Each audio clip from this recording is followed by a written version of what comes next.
Well, hello, our listening audience, and welcome to Companion to the Companion. Tonight we are discussing episode 34.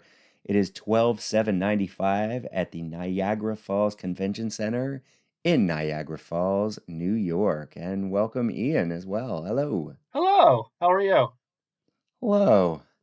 I'm really excited to talk about this show that I don't know why I didn't have this more on my radar. I think I just breezed over that 2013, Niagara Falls official release, but yeah, I loved this show. I really I loved it a lot. It was one of those that I'd kind of forgotten about and relived, and it was magical. I really loved it.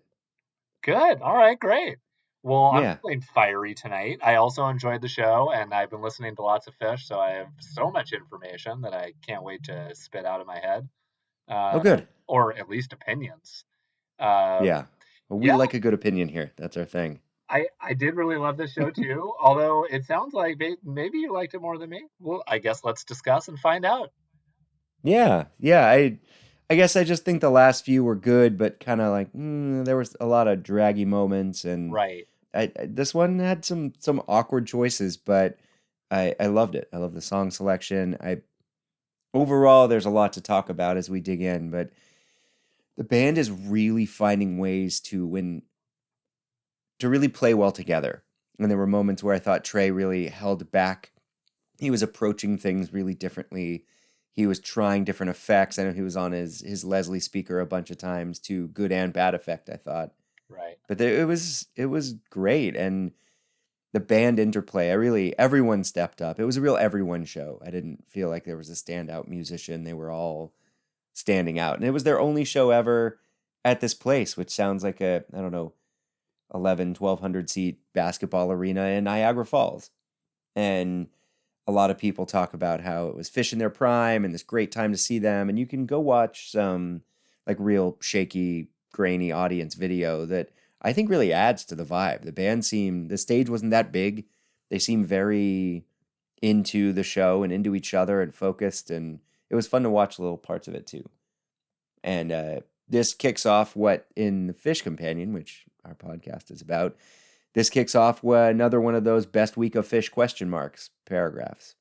12/7 to 12/14, which they denote at the top as technically 8 days. This is a special week. I'm excited to talk about all of it. Huh. Okay. Me too. I am also excited to talk about it. I think I we are going to get into an in-depth discussion about Rebas a little bit later in this Yes. episode. And I came to a bit of a realization about my perception of 94 fish to 95 fish and what has Hmm. changed and what's different, what I like and what I don't like. And in listening to these Rebas, and we did kind of the same thing in 94, there's a pretty drastic difference to me Hmm. um, in what's going on. Well, I expect that I will not be able to articulate it properly, and I hope that you all enjoy listening to me try and fail. But I will do my best. Yeah. Yeah, that's going to be a fun aside to this whole thing. But yeah, I think that there is a part of me that just is like 94 is home. And I think that Hmm. I'm getting used to 95 the more we listen to it and I start to analyze it. When you say Trey was leaning on his Leslie, that's the watery sound, right? Yeah. Okay. And it seems to elevate his volume a little too much too. Like in The Slave, there's a moment. It's a very cool effect, but I still think he's finding ways to integrate it. He has his own Leslie cabinet, Right. so it really kicks the volume up, and sometimes it's used perfect and sometimes not perfect. I thought The Slave was a little strange and the Reba was perfect. So there's weird moments it comes in. And I think he's doing so much to be in the mix rather than on top of the mix in this show Right. at real key moments. It was beautiful. It was really great. Well, let's talk about it. Yeah. All right. Set one is Old Home Place is I don't know. It was a strange vibe setter. How'd you feel about it? Like, this is Well, like people are pumped up, rock show, and they come out with a little bluegrass number. I like it. Like, I mean, in the same way that I felt like the water in the sky at Cypress it has like a nice, bouncy, happy feel to it, and I Hmm. enjoyed it as an opener. And I also think it kind of has a special sort of like they're sharing their appreciations. It's my old home place. I feel comfortable here. There seems to be a message in it. So I am pro old home place opener, but the old home place curtain juxtaposition, what Yeah. comes next, might be a little problematic for me. Yeah, the curtain was a natural opener, I thought, to the Yeah. show.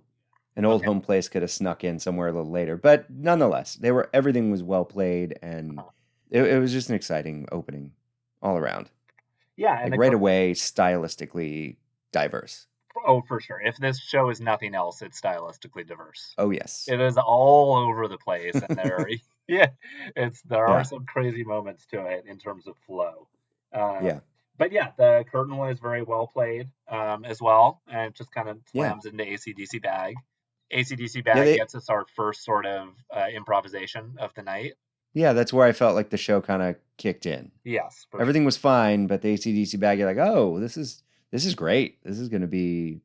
I think we've had a couple of average first set shows lately, where Hmm. they throw all the meat in the second set, and this was not that way. No, no, it wasn't. Yeah, I thought that was very, very good.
And Demand, which I really love. Yeah, it was And very well played.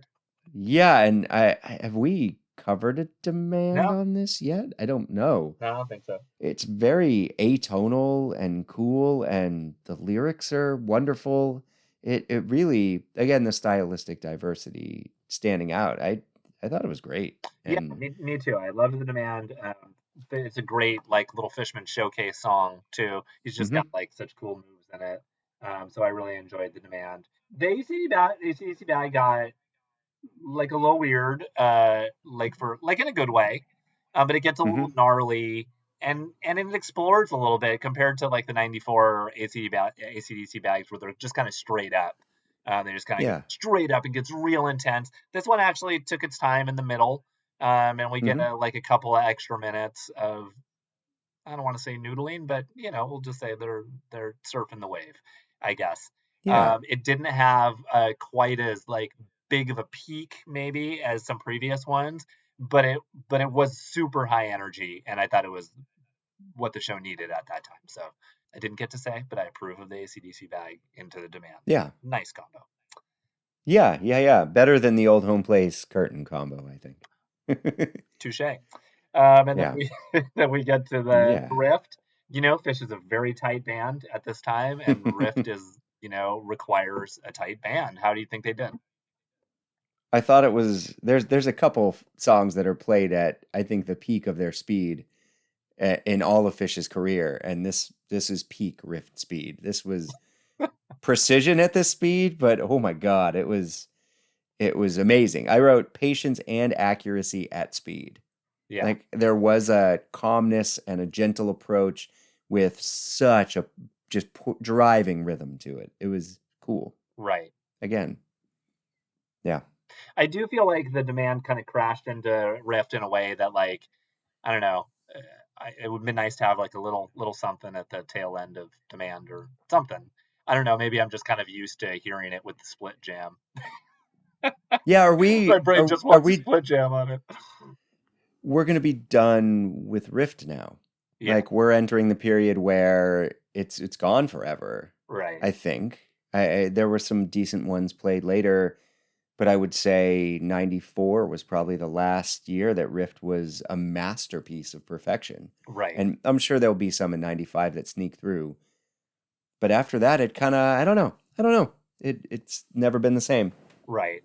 Well, they became more a groove oriented band, so I get it. And that's not a groove oriented song. It's a very specific type of beast. And Yeah, I don't know that. now it's just used as a warm up in set one and you know, three and 4.0. Yeah, 97, 8, I may have seen one or two riffs, and I always remember them being well played, but much slower, Right. much more precise. Usually some, you know, technical flubs here and there. Yeah, I always kind of recall being underwhelmed by late 90s riffs. But Yeah. I do recall seeing a couple of 3.0 ones where they're slower, but I did remember thinking, "You practiced. I'm proud of you guys." Proud of Yeah, it's not an easy one. you. And at this speed, it is absolutely not easy. And so after the riff, they sort of you know, show their technical prowess. And then they're going to give us this slave to the traffic light in a very peculiar spot. And Yeah. not is it just a peculiar spot, but is it unearned? Like I almost kind of feel like, you know, a song like Slave comes after a big build release. You need a wind down. And sometimes Fish does deliver that in the first quarter of a show, but I'm not so sure Hmm. they did here. So it's kind of like I haven't even danced that hard yet, and then you're just going to give me this crazy sparse Slave. That being said, this is a fan favorite. People think there's a lot of comments that this is one of the best Slaves ever, and yeah, curious what you think. As an individual listen, just listening to the Slave, I think it's a great Slave. And I think if I was at this show and this happened in the middle of the first set, it would really throw you off in an awesome way. And so Yeah. I love the song placement, but it is very unusual. Yeah, I have a lot to say about it as well, because this is the first of a few headphones in the book. And people do talk about this slave. Everyone who writes a review of this show mentions this slave as being one of the absolute high points of the show. Right. And we're going to discuss a bunch of Rebas later from this fall tour. Not one of those has a headphone in a book in the book. There's not a fall 95 Reba with a headphone. So, That's nutty. yes. So you would assume that this slave would really stand out as a masterpiece. And I see myself as a bit of an aficionado of Slave to the Traffic Lights, especially starting in 94, 95. The live one version is one of my favorites. We did a deep dive on Slave on a previous episode. I wish I could call back our episode numbers and remember what we did, but good God, no chance. We're Fish And fans. yeah, not my job. This Slave was very good, Yeah. but it did not. If I had known nothing about it Right. and I just went in, I was like, "Whoa, Slave to the Traffic Light in the middle of set one. This is weird." I would have loved it. Yeah. And I think being there, it was gorgeous. And Yeah. I watched this one on video because I was just curious about the room. Right. And this is where I think the Leslie effect kind of near the end, right before the build, has a negative effect. I think it jumps up in volume and then Trey has to build up out of it.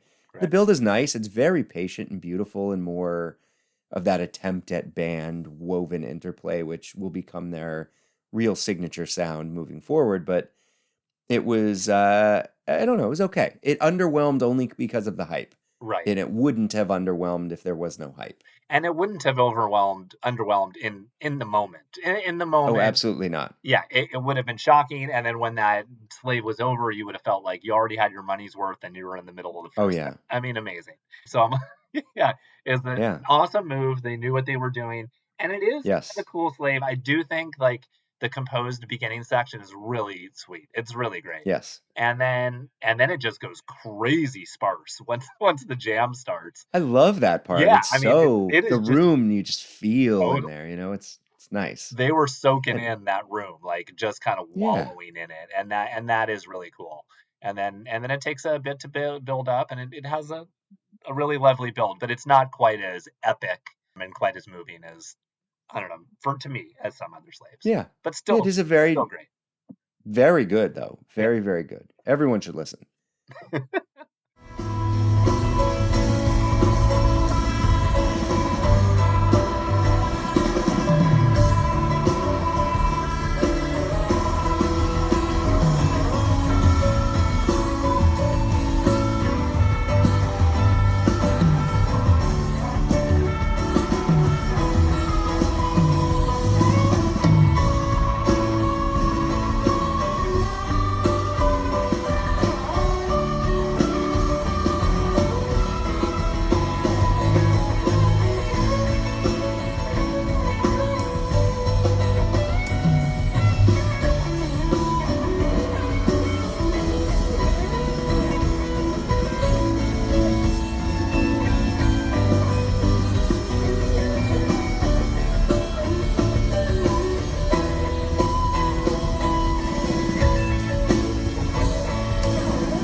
Now we've pushed down, we've tamped down the excitement a little bit. So now Yeah. when you go listen, it'll just be that much better. Tamping it down. And then so they finished out, Tamping we it go with down. Gaiuti, which is, still fairly new and not,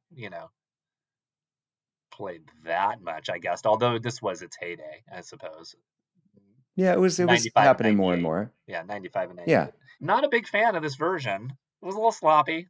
Or, I mean, it's okay. Yeah.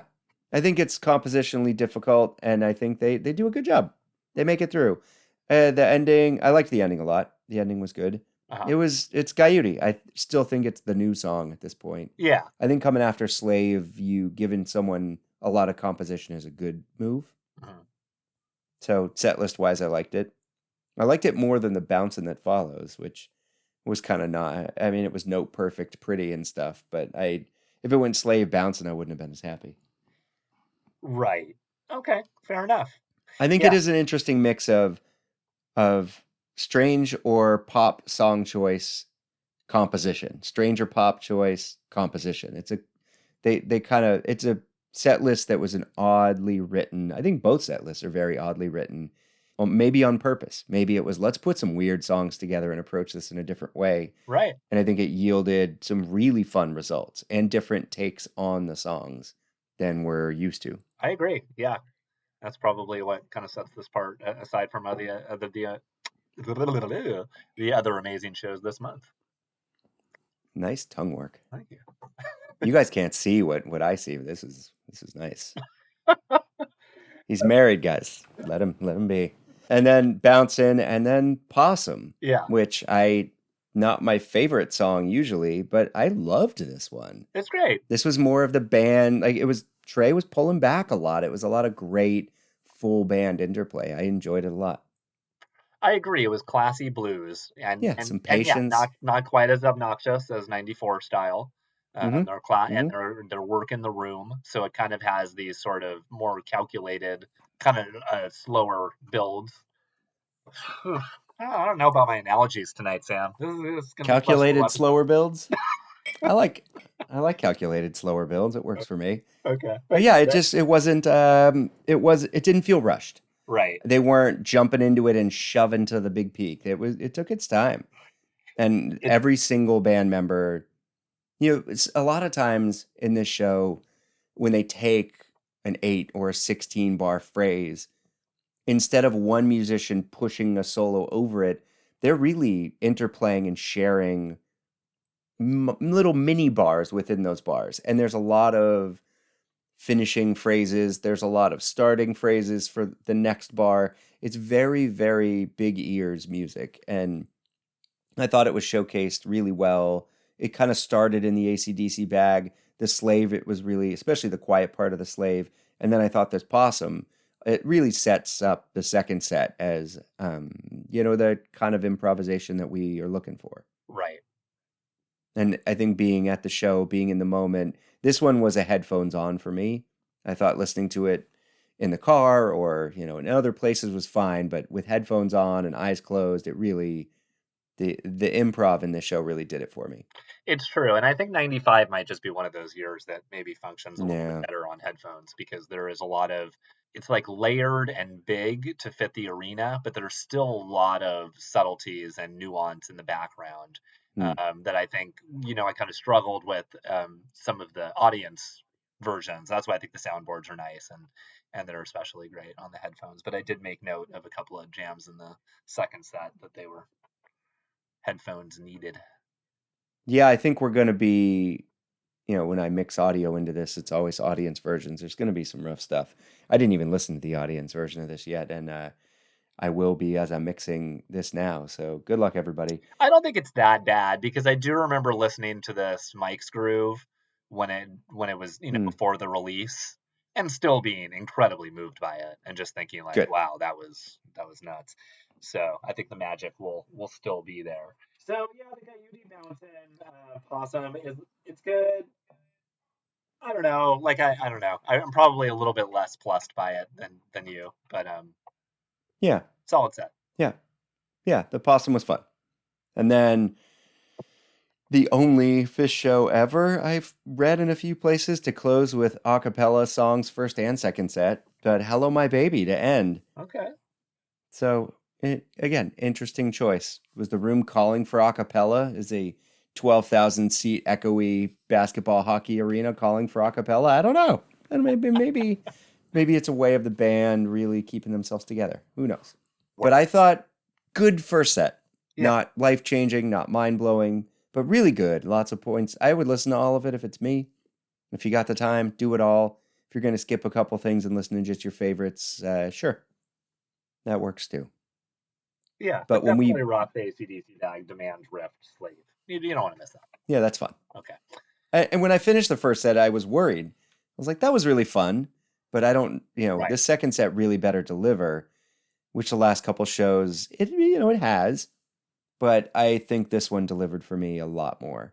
Well, I was actually that concern came for me after Split, but upon re-listen, Split was one of the jams that I think it took me a few listens. Not that I didn't enjoy it the first time, but anyhow, the second set opens up with audience chess move. It's a little bit shorter than it has been in the past. I'm sure you appreciated that. Good. So it was quick. I thought the Split was a wild version. I mean, and just wild. I thought it had lots of cool little sections.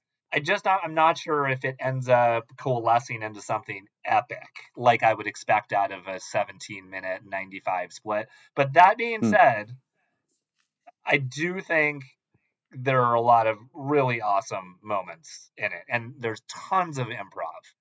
I started to question whether I think there's three peaks in it where they kind of like attempt like a big peak, and there's three of them, and I really enjoyed all of them, but none of them kind of like turned into this really huge release. I feel like Hmm. maybe I didn't get the release I was looking for, even Hmm. though there was a world of amazing improvisational tension. Okay, Sure. my 2 cents. That's okay. Yeah. We get to differ a little because this was, I think, one of the highlights of the whole show for me. Oh, I great. was obsessed with this split open and melt. I listened to it a bunch. Uh, This was a headphones are guaranteed, yeah. but it was was like, this is how. I mean, the little Inagata DeVito was really funny, Yeah. but I mean, there were so many little notes I put. Like at 8:40, I just put insanity, rhythmic heaven.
It's like so off and on, so tight. And then at like 11 o'clock, there's this proto like up tempo groove breakdown.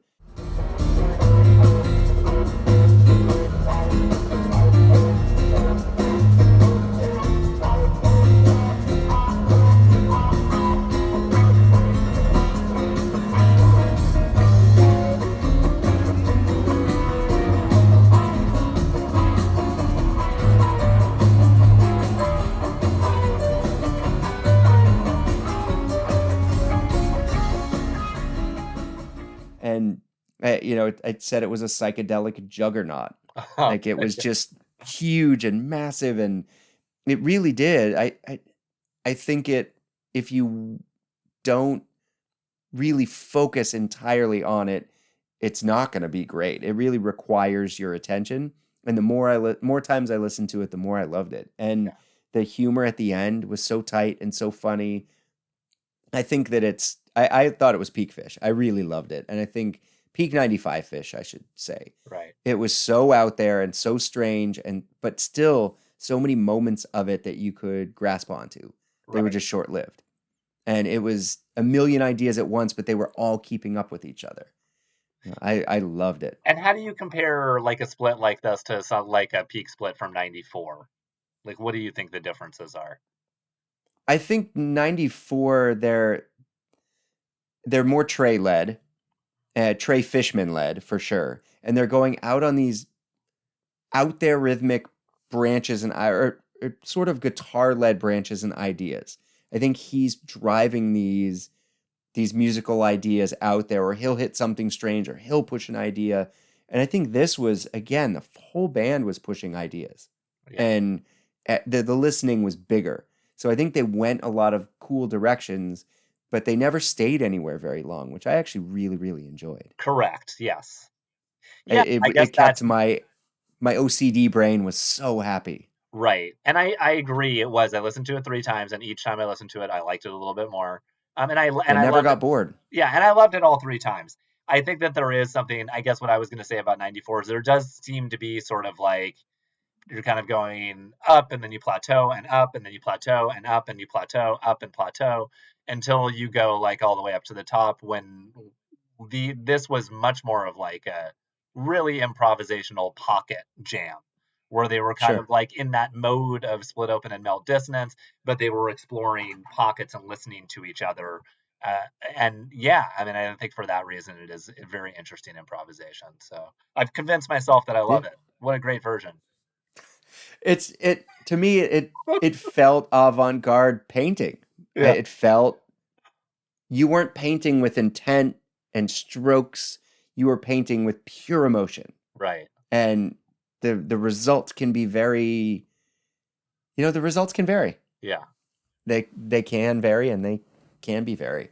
But I felt that it was it spoke to me. I Yeah. loved it. And it said headphone in the book, so I wasn't the only one I guess it spoke to. No, I mean But it's it a was a 17-minute cool. split from 95. I mean, I'm not. Sure. We're just yeah, we're just picking the bones here, but we'll call it an AP split. It's AP. It's high level. You can't just listen to this split out of no. Sure. Yeah, you just can't come in off the street. And from the opening up till like I said, like a little into the 8.5 range, it's okay. Yeah. But that back second half was wild stuff. Yeah, so opening, split open and melt, finishing with kind of a humor and tightness, and then their ballad of the tour. Can we call And it the then ballad of the again, the tour? harsh bring down, like right away, 17 minutes of intensity, and then ooh, super chill. Like, did they think that our Yeah. endurance was just off tonight? What? I don't know. It was a I mean, Strange Design is very pretty. Oh, it's great. It was And an awesome it's version. yeah, and I think they were really pushing this as their Yeah. single Yeah. at the time. Oh, okay.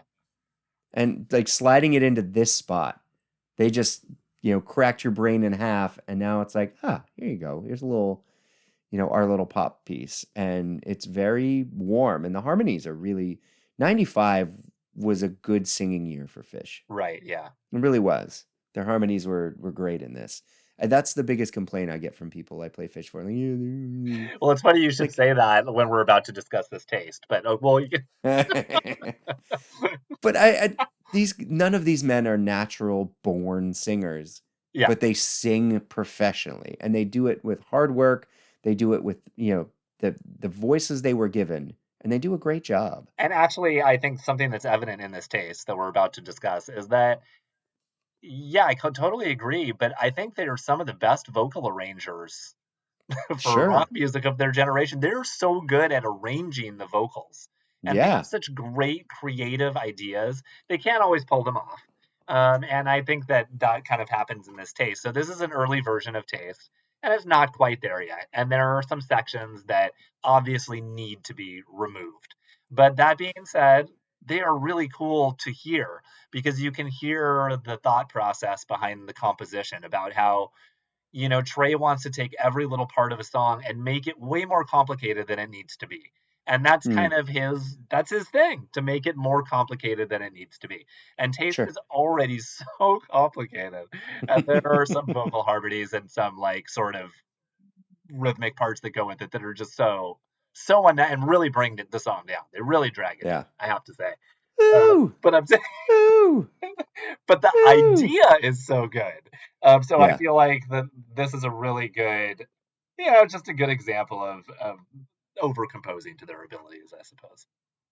Yeah, I really appreciate the ability of this band and the confidence to put new material in heavy situations Yeah, and to do the split open and melt and then do Strange Design then Taste, right, both new songs, a ballad and then a kind of their new little compositional, and this shows where Taste will go and you right, see the glimpses of it, but it doesn't go there. right, And Trey has a hard's the wrong word. He does stumble a few times because he's soloing over this new chord progression that's still exciting, and you feel him searching right. in that rhythmic pattern for new avenues that he has not found.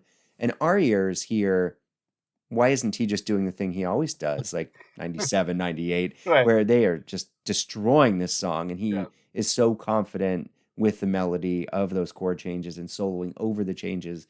And he's not at this point because it's brand new. Right. And at first I wanted to shit on it when I listened to it. I was like, I don't know, there's a lot of mistakes in here and Yeah. the jam is not that great. But then I thought about where it was in the set and in their career, and it was brave. It was really brave. It was They're one just of the so more brave. enjoyable listens of the show for me. Not that I think it was like the best, but I just really enjoyed listening to it. Yeah. As a longtime Fish fan, it's just fun to listen Yeah, it felt like a little, tween version of what it's going to be. to. Totally. Yeah. Totally. So yeah, and then we kind of get into the Reba. So we got Yeah. big Reba, dead set in the middle of the second set, and boy, is it fast. Was this the fastest one? I think it was. It was Because I fast. listened to a bunch. I think Well, this was the fastest one. there was three, right, that were kind of like in the fast, but yeah, I think this Mm. was the fastest one. And on my first listen, I think I thought it was sloppier than it was. And I went back and re-listened to it a few more times, and it wasn't that bad. I mean, No. they It got up was a couple times, but whew, it breakneck pace. Who? I mean, it's got to be Trey that starts at that pace, right? Like, yeah. it's like it's hard. And as Fishman, I'm sure he. I don't want to get into the psyche of the band too much here because they're just people. But is he trying to grab onto that speed and just say, "Oh, you want to do it there? I can do it there. Yeah, I You think that got you guys try and keep up." And definitely. do they talk later and be like, "Fuck you, man. That was not cool." Or is it because they've been playing the song so long that they want to see if they can hit composition at that speed, but that they really like the jam at a higher pace? Because we listen to a ton of Rebas, and all of the ones from the fall are a little faster. Mhm. And the jam is very different, like you said, even from 94, and definitely from 96, 7, 8. Yeah, It's a very different piece of music, and the jam is very different. yeah. And I listened to probably, I don't know, it's played like 16 times. I think I listened to a dozen beyond this one. This may have been my favorite. Wow, I'm not going there. Wow, okay. That's okay. I thought it did all the things it's supposed to do. Right. I thought the Rebas from the fall that tried to get out there too much kind of stumbled a lot. And this one had some really interesting moments early on in the jam. There were these parts where, Page is really low in the mix of the official release, which bothered me a little. Right. But his piano work, Trey just sits back and sort of single note finishes phrases and moves between for a while. And it's gorgeous stuff. This is the And beginning of the jam. yes. Yes, I thought And that I really, really enjoyed it. the first few minutes of the jam are incredible.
And I thought the very end was great. I thought Yeah, it peaked really nicely. right. I think a lot of the Rebas I listened to failed miserably at their peaks from the fall. Right. This one did not. I thought this one peaked really well. And there were some difficult builds up till there, or some strange mid level plateaus. Right. But I thought it was really good. I mean, we're going to get into a bunch of Rebas here from the fall, but I was broadly disappointed by a lot of them. Wow. I honestly had a hard time.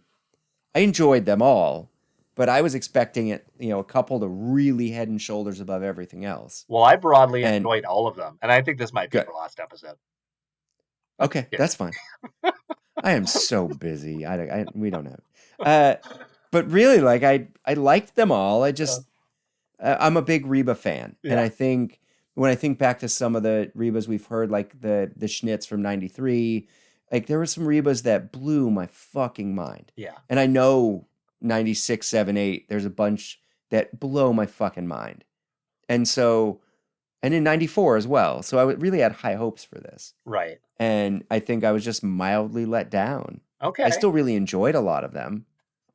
I Well, just, none of them like if you said pick your single favorite, it might be the one from this show. right. Okay. I Well, don't know. let me start you off where I am.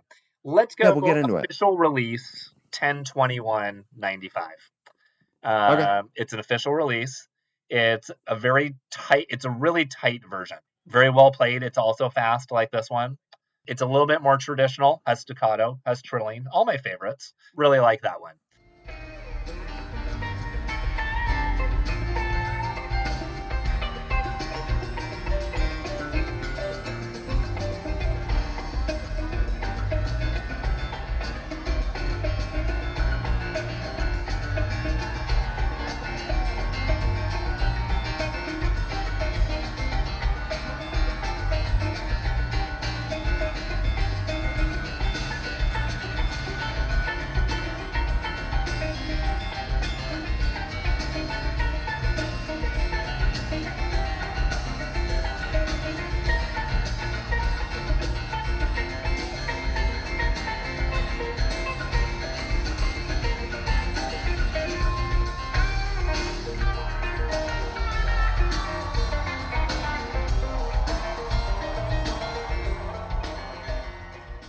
Another one that I think you probably didn't like because you were kind of mentioning that they kind of lost its way was the 10/14/95 from the Medeski Martin and Wood show. It opens up Yep. the second set, and I really Yep. loved it. I like there was something about that Reba that I felt very enchanted by, very much like the 10/20/94 hood, where Hmm. they were just kind of like exploring pockets. Like it's like the Reba was happening behind them, and they were kind of like so in communication with each other that they were just going down all these little rabbit holes. And did it have like a yeah, I mean, I don't know. So that one was different. I really like that. And then I just Well, want to 1014, I loved the beginning of the jam. The Trey yes, was gorgeous in there, and right. the band really had patience, but I didn't like the whole back half. Yeah, And yeah. 1021 is on my list of my top three, for Okay. sure. Well, that's good. 1021 was great. I Yeah, I think really, just 10/14 had such phenomenal dynamics. There were just the sure. craziest dynamics in that performance, and I live for that shit. So I Yeah, was I just like missing key notes in some really right. important spots. Like it just gets like, I don't know. I'm not gonna make a bedroom reference here, but there's, that you just hit a point where you're like, I don't know. Right. Like it's gonna take me a minute to get back to where I'm really focused and excited again. Totally. And I think the band feels that too when one person hits like a real sour and Totally. and instead of running with it, they're just like, oh fuck, all right, well, let's take it back and let's like it takes a minute. And I felt that in a bunch of these Rebas, and that's what like hurt my 1014 love a little bit. Okay. Well, talk to I me don't know. about some others. I have one favorite, so I'll save that. But So 1025 yeah, was officially released on Live Bait 12, so you hmm can go hear soundboards. sure. It's super long. Everybody's like, this is worth all the effort to listen to. It's great. All these multifaceted. I just thought it was garbage. I don't know. And lots of people love it. That could be your favorite. Well, I just thought this is there the was so key. much searching and not Yeah, connecting. correct. This is the key to that Reba is that it is very long-winded. There's a Sure. little like the Which compose I section. like. The compose section even has a little flub, so it's not even a perfect compose section. And then it starts and it's cool, and then it's just like, whoa, they are like really taking their time with this. And it is almost kind of like ambient for a while. But what I will say is that I don't think that there's another Reba at any time that has a peak even close to this big. I mean, I think Sure. the peak is it's like fucking Godzilla. Like it's a joke. It is so big.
And then they just take that last few minutes, and there's something about the sound of it and the bass, especially for that time. So Mm, it is special for that. But sure. again, It deserves a listen. it's got a dead Yeah, spot. unlike the split open and melt from this show, it, I don't know. Oh, It doesn't pay off for me. All the work doesn't pay off. right. But it was like at 10/21/95 is a great show all around as well. Correct. And I really enjoyed re-listening to parts of that show, and maybe because 10/25 is just this one song Right. that kind of is out there as a good copy. A lot of these 95s that are audience recordings leave a lot to be desired. It's true. So maybe that colored some of this too. I had a couple I really liked. My other favorite was 11/24 from Pittsburgh. Ding, ding, ding, And ding, ding, ding, ding, ding, I it was great. ding. Like that was so my three was 10/21 and 11/24, and then this show we just listened to. But I don't know. It was 95 Reba. Like it was what I expected to be. The only one that gets headphones around here is New Year's 95, which I was at and I love and I've listened to a million times. I almost think it's overrated just a bit. I mean, it's sacrilegious to say that, Right. but I love that Reba. But this one is just as good. Yeah. Yeah. Yeah. And I thought this was great. actually, the theme before it is fucking awesome too. So Yeah, yeah, yeah. it's like a theme into Reba. They're both great. And I actually made a little note here, Kevin. Just this would be great on live bait. Oh, Just absolutely. the theme Reba would be a real nice little See, treat. the Mike and Trey like finishing each other's lines for a minute near the top of the jam there was Yeah. their connection through this Reba I thought was beautiful. The whole band, but Mike and Trey seemed very locked in this very guitar based way that it was great. It was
was great. Yeah, fucking Fishman is like dancing around everybody like a little greasy Yeah, troll. yeah. He's on everyone. It's crazy. And then it's Yeah. followed by a really funny, almost a cappella catapult. That was really cool. So, great. This Pittsburgh show is cool, but I thought that Reba was great. Yeah, a bunch of these. I don't know. There was 15 times in the fall, and 9 are on the jam charts. None receive headphones. Yeah. So the jam charts just like to throw stuff on there. I don't know. Yeah, I mean, Fishnet is an ever evolving thing, and I feel like Yes, I which I know sometimes appreciate. people are like gonna get on. There shouldn't this be headphones, and they're almost always like, yeah, totally. And so, there's a lot to consider. Yeah, Uh, what would be the point in taking something off of the jam charts? yeah, Right? Like who's who's gonna we're really getting into the minutia of life at that point, but who's yeah, doing that? right. Saying no, no, no, no, guys, you enjoy this too much. We need to get less people to be enjoying this and Yeah. seeking out listening to it. Take this away. No, no more for you. That makes no sense. Anything else you want to bring up? I did really like the 11/12 version. I thought it was a nice understated version. It had some really delicate playing that was really cool. And it had a sensational finish. That was a cool one as well. Yeah, that was good. I liked 11/9 too. I Something about me, I have this weird connection to that 3-night Fox Theater run. So Hmm. they do Quadrophenia. They take like a week off, or more than a week, and they come back and they play 3 nights, first 9th, 10th, 11th of November, I believe, Hmm. at the Fox Theater in Atlanta. And all 3 shows have so many cool highlights. So when I listened to this Reba from that, I just felt, I'm cozy with those shows. Oh, I nice. really liked it. They're those shows that like they're straight B plus all the way through, Yeah. but Yeah. it's all the way through. Yeah, It's all the good. songs, and that Reba had like a really like great 95 size build, like really huge. Yeah, yeah. Everyone I listened to was good. Right. I just expected to be floored. I wish 1025 did it for me. That was my real like. That was the first one I listened to, and I think it soured me on the whole endeavor. What did you think of it like when it first came out? Same thing. Same thing. Yeah. Okay. Yeah, Yeah. I love the live baits. I listen to them all the time. Right. I just go back, straight top to bottom. Like I'll put one on today and just listen to all of it until I'm done. Well, I can't speak And for other people's hmm, car stereos. And a lot of people, or a lot of these songs we say are headphone jams. I would say that particular Reba, the 1025, that's a car subwoofer jam for me. hmm. Yeah. It always hits me best in the car with the subwoofer. So maybe that's the key for you. I live in the country, but I don't drive enough. Oh, yeah. Everything I work too close to my house. I don't put a lot of miles on it, and when I do, it's always kids in the car. So Yeah. yeah, Well, we did the not that we Reba. should all be driving more, but I guess I never yes, we really did the Reba. I didn't really get into like the differences between the 94 Reba, or maybe we did, but I Hmm. just feel like the 95 ones are weirder. I just Yes, they're much 94 more is a interested blueprint. in yeah, atonal notes, going into weird pockets, searching. But I mean that's a natural progression for a song that you've played so many times that you just want to find new parts to it. So it was almost kind of like they found its perfection in 94, and now in 95 they're trying to figure out where does it go now? What's the next step for Reba? And I feel like they found some great possibilities. Yeah, this could be a really interesting. I'm just projecting, but a really interesting song to discuss deeper in '96 because 95 Rebas are changing, but 96 was that big year between sounds. Right. And we're not going to spend nearly enough time there because there's only a handful of shows on the list from that year. But seeing shows then was really cool. Yeah. Every show was so different and they changed so quick. I mean, you think about New Year's 95 to spring 97. They're totally different band. Yeah. And that was 18 months. Right. Not even 14 months. So during that stretch, what happened? Right. And I'm sure there's Rebas in there that are as if not more experimental than these ones. We're gonna find out. Yeah, it's going to be fun. And they're starting to probably slow the tempos down on them a little and have little groovy sections at the top of the jam. And Right. yeah, it's going to be great. All right, back to 12/7. So we're through the Reba. And then what's next? You ready? Yeah. Don't take another step. An entire trayless Julius, Yes. which, I mean, it started and it was so fast, and the band was so happy. You could feel the energy, and Page starts ripping. I think Trey's an underrated rhythm guitarist. Sure. And I know I've had this conversation with Ryan before. His gorgeous little background, he does these little like 3-note clusters of chords. He just sits back and pushes Page this whole thing. And Page delivers all the way through. It was short and sweet, and like this Julius flew under the radar for me, and it was one of my favorite parts of the whole show. Yeah, I it was loved great. it. The understated Trey was really cool. He was just kind of Oh, rhythm. I agree. It was really great. Before you take another step, don't blame it on yourself. 'Cause if you lay down, brother, when you're sleeping, wake up in the morning.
I mean, it's a standard 95 Julius with just like a little bit less Trey, but that is yeah. special. And just I want to be fair to Trey because we can all Phish fans we're going to be hardest on Trey. Just how it goes, man. You know how it Mm, is. I personally think as far as the fan base is concerned, they overrate you on a lot of things. But I do think as far as popular culture is concerned, Trey, you are underrated on everything. Everything. I mean, they yeah, the world hasn't figured it out, but they sure. will one day. What a fucking genius and a gift to music that man is.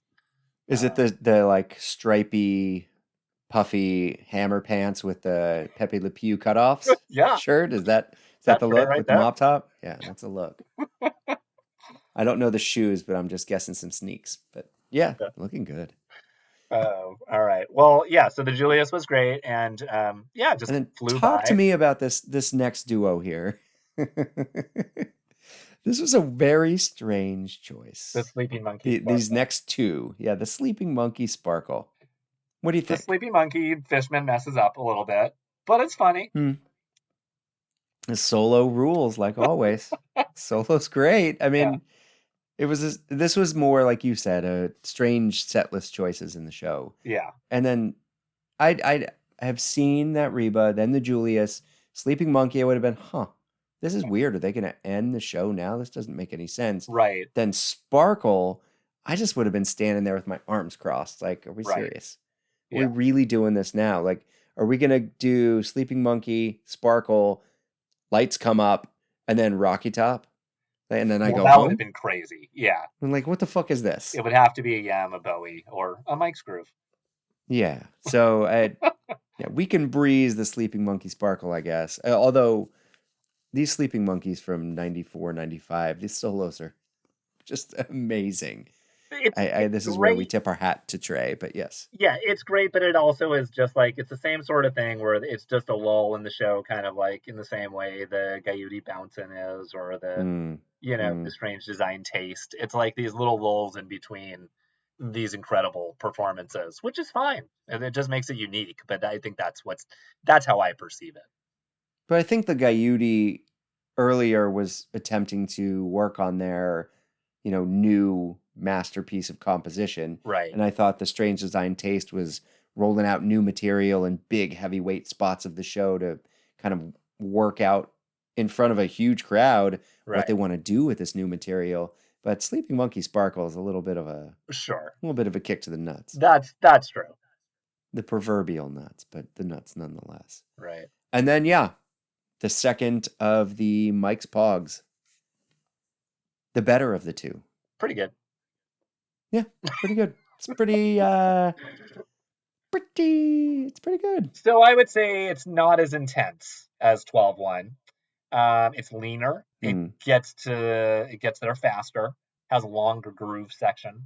If you like Weekapaw groove, this is like the Mike's Groove for you. Sure. The Mike's was good. It was good. The Mike's is good, but the Mike's is very good. The Mike's is practically Weekapaw by halfway through it.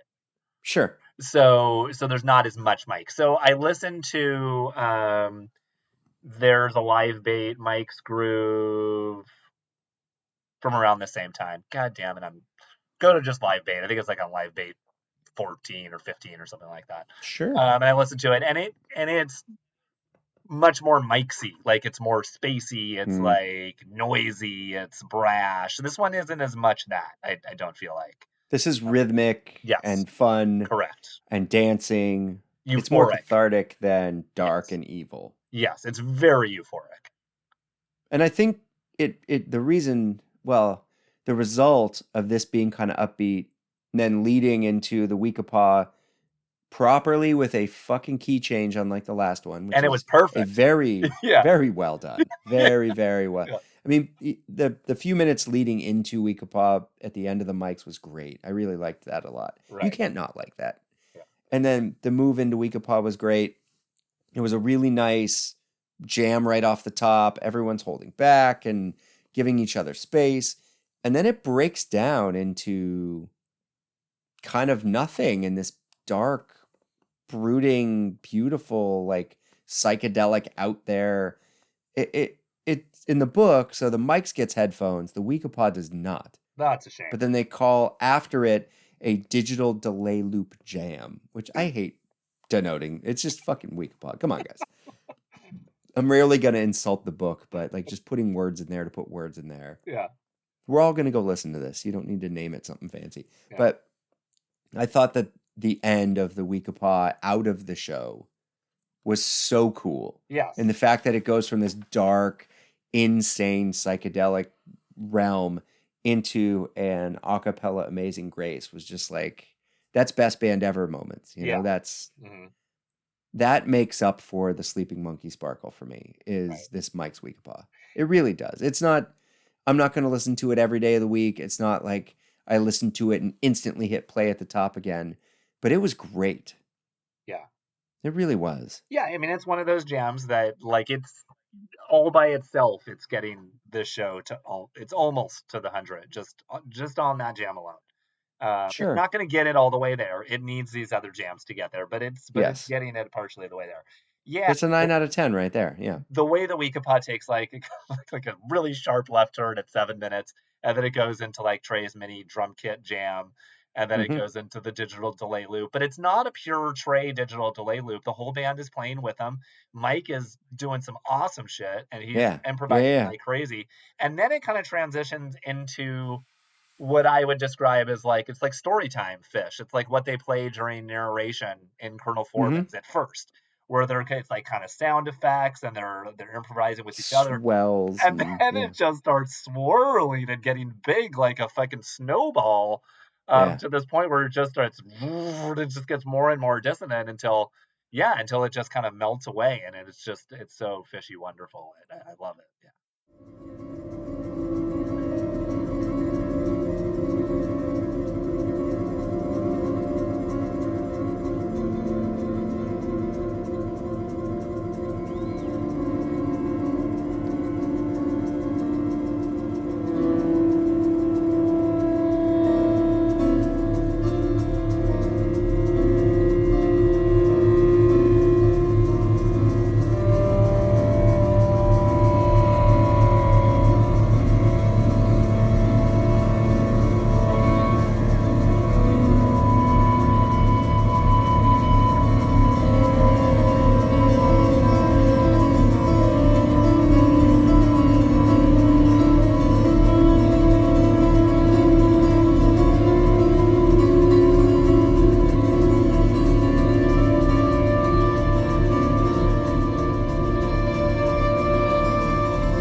Yeah, just get in that into the head of the band Yeah. where they just played all this music, and I'm sure on the set list, it appears to me they had discussed it and they said, look, we haven't played Mike's song in a few nights.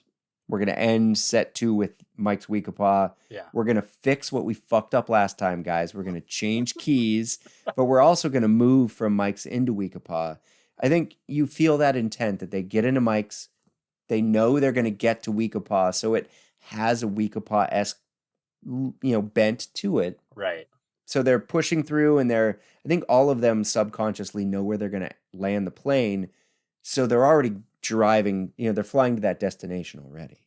Yes. And so maybe that colors the mic, so it's not as dark and it's not as dirty as normal. Right. They get to Weekapaw cleanly. They land on that, gorgeous Weekapaw runway, and then they're having a good time and everything's fine. And I think collectively as a band, they realized we just didn't give this the chutzpah, the end Right. of the set that we need. So they choose, instead of blowing out a big Weekapaw solo, to go into this dark, deep, weird space and explore these, evil terrains and dark terrains, and then end with an a cappella Amazing Grace. Those are the moments for me. That's like Right. that separates Phish from everybody else, and they are the band. They're the band that does that, and to collectively do that as a team and to feel each other. I mean, as human beings, that connection, and you feel it. For me, there's a lot of moments in the show that were great, and I think this plus the Split Open and Melt and the Reba and the Julius, like it's on the 100. I'm happy, Right. but this was really, without the Weekapaw ending the way it did, it would not have satisfied me the way I wanted. It was great. Fair enough. Yeah, it Yeah. was great. And then we get again, very strange encore. I mean, I'd have gone home happy. Yeah, Page was crushing again. Bluegrass, opener and closer. I'm not saying I wouldn't have gone home happy, but just a single Uncle Pen closer. And granted, I love Uncle Pen. It's bouncy, it's upbeat, it's fun. The solos are great, but it's like you just witnessed something so epic, just so epic and emotional, and then to just come out and play this upbeat kind of country tune. I mean, it definitely is of the leave 'em wanting more variety of encore. Sure. I will give it that. But I'm not. But I think maybe if it was a Hood or something, that definitely would have cemented it. But maybe that's asking too much. I'll take the Uncle. Yeah, I mean, I think about, like, I love the band and I love encore. I got a lot to say about encores. We could do a separate podcast. Why do we do these? Why don't we just finish the show and go home? What do we? I mean, it becomes just, we're predetermined destiny, so it's not cool. Yeah. I used to just sit on the back of my seat most nights, be like, "Fuck am I cheering for? We know they're coming back, guys. I think what are it's we for doing?" the wasted people that kind of like get caught off guard, and then there's like, "What? It's over?" Like. Well, if the band blew my fucking mind, I was standing, screaming and cheering and like, I need more. Right. That happened 1 out of every, 15 or 20 Phish shows I saw. The rest of the nights, I'm like, all right, I'm just going to sit down and wait and they'll come back and it's going to be great. But what are we doing? Right. Like, we should just finish the show here. It was great. What are we doing? So I'm a weird anti-encore man. I think they should be earned, not given. Earned, not given. Earned, not given. Hot take. But taking it back, Uncle Pen's fine. It's totally fine. And I think it bookends the same way the a cappella songs close set 1 and 2, the bluegrass tunes bookend opening set 1 and encoring. So I think there's this weird little, tying it up with a bow kind of moment. Yeah. You could have had like a dirt encore later, which would have been like, I love that song, but oof, in the encore spot. What's that song everyone hates now that they play as an encore? Show of Life. I don't know. Yeah, Show of Life. There's a few. Friday. I think that's unfair to Show of Life. I like Show of Life. I like all those ballads. It's just all about placement, really. Sleeping Monkey as an encore, Uncle Pen mid set 2. I don't know. Neither of that would have been great. Right.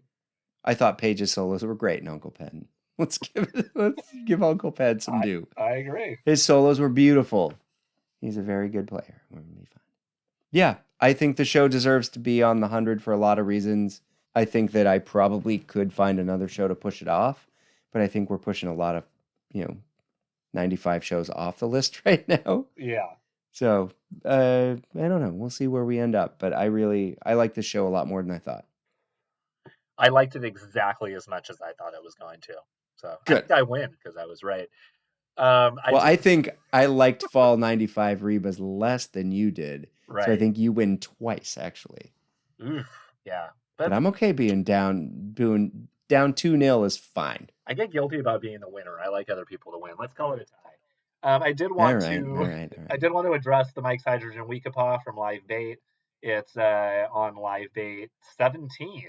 and it's from Hmm. 10/19/95, Kansas Hmm. City, Missouri. Solid 30 minutes. Mike's Hydrogen Weekapaw. Well worth a listen. Yeah, cool. Well, I think we did it. What else is I think going so. on? Anything? Well, we had a new Phish release, 11/14/97. Love it. You were at the show. I Congratulations. was. Uh, Yeah, that was a fall 97 was a pretty cool time. I was not one of those guys who got to see tons of shows that tour right. because I was a West Coast guy, but I saw Vegas, the opener Yeah. at the Thomas and Mack, which was the second Vegas show. So we'd all seen the Aladdin, which was so cool. Right. And then a year later or so, they played the Thomas and Mack, which is like a shitty, it's where UNLV plays basketball.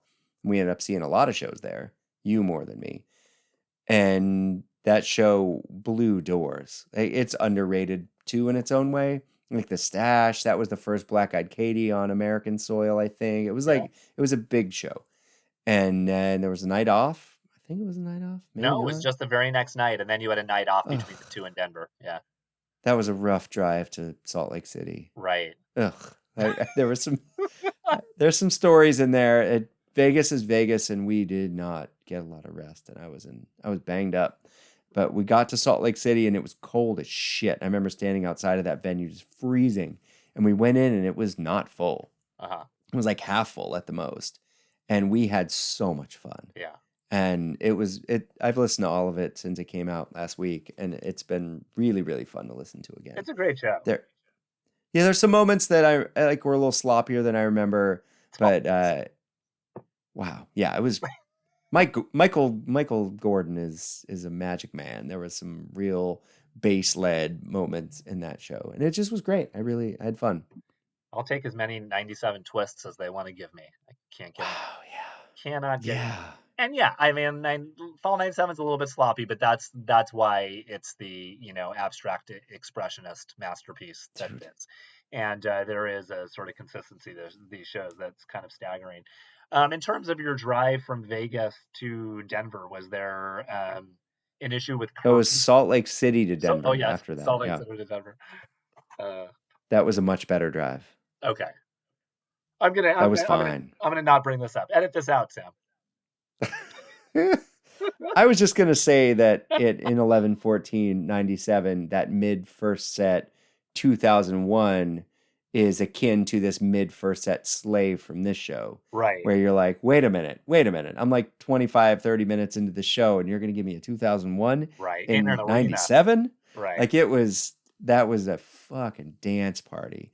Like at that point in Phish, you went. There was a lot of parts of Phish, but I'm not much of a dancer. right. But dance party Phish, like you could not help yourself. And then when you're looking around and there's just thousands of people all dancing together, it is magic. Oh yeah, It makes up for all those junior high dances that were uncomfortable, and like you forget that whole dance like no one's watching. It's like, well, everyone's doing that. It's beautiful. Like it. absolutely. Yeah, mid first set One 2001. of my It's favorite good stuff. nights. What the gumbo was also amazing, and I just have a quick question. Yes. Uh-huh. What is that noise that sounds like digi noise? Is that Mike? Do you know what I'm talking about in that jam, or it's just kind of like It comes up a bunch. Actually, I'm going to get real nerdy now. I think if you listen to the summer 97 gumbo from wherever they played in Chicago, you hear it too. Paige has this clavinet, like digital. I can't tell if it's a clavinet or if it's a keyboard synth tone that just overrides the system sometimes. got it. And it's like mirror, mirror, mirror, mirror. I get closer. I'll have to edit that later. But yeah, I think that's Paige's organ kind of overloading the system. Yeah, because I have heard that before. You're right, and it's obviously purposeful, but sounds horrible. Yes. Yeah, it's kind of like how Trey's Leslie in these 95 shows can like jump up his volume really quick and you're not ready for it. Right. Mixing sound is a real hard job. Paul Languedoc has a hard job. Thanks, Paul. But yeah, it was good to hear that as a Phish release, and please give us more. They're all great. Please, please, please.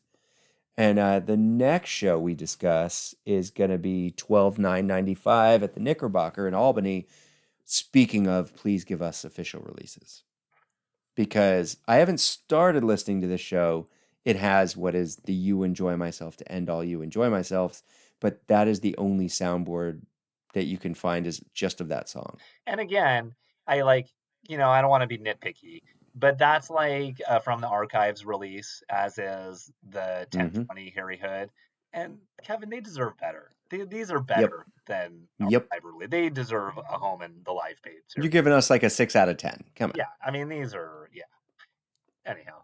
And this is the You Enjoy Myself to End All You Enjoy Myselfs. Well, I mean, I love so many, but that is the lore. And I haven't listened to it in, a year or two. Yeah. But I am so excited. Yeah. And I know the show has a lot to give us, but that is, yeah. So should we discuss the Zappa 71 just for the tack? Not should yet. we get into this? Let's save this because I haven't had a time to delve into it. I've been busy. Okay. But I do want to discuss it. But Tack, you can look forward to next episode. We will be discussing 71 Zappa. Well, these come out months after we record them, so I have one thing to say now. Okay, say it now. Because Tack will be listening then. So what I did not understand until I began to listen to them, because I am so enamored with Billy the Mountain, and we all were, and I must have listened to the original Mother 71 Billy the Mountain, 100 times, let's say. I knew every nuance, every note. I did not know that everyone was so different. Right. They are the amount of what they're coming up with on the spot as a band. We'll get into it at a later date, but this was the win, Tack. I appreciate it. It's like because that one flew under my radar. I didn't even see it. Yeah. Like I just saw they re-released Jazz from Hell, and that makes me want to go re-listen to that. But I didn't even see this one. So everyone should listen to Frank Zappa once a week. Let's say once a week. Once a week, I'm on it. Frank Zappa, a song, an album, 7 albums, just once a week. I've got a tree named Ethel growing on my shoulder right now, and I'm gonna water her as soon as we get off this call. Yada yada yada. Yep. All right, Sam. Well, great conversation. I loved listening to this show over and over again, and as always, a pleasure. Goodbye, everyone. Enjoy your listening adventures, and we will be with you soon. Yeah. See everyone later.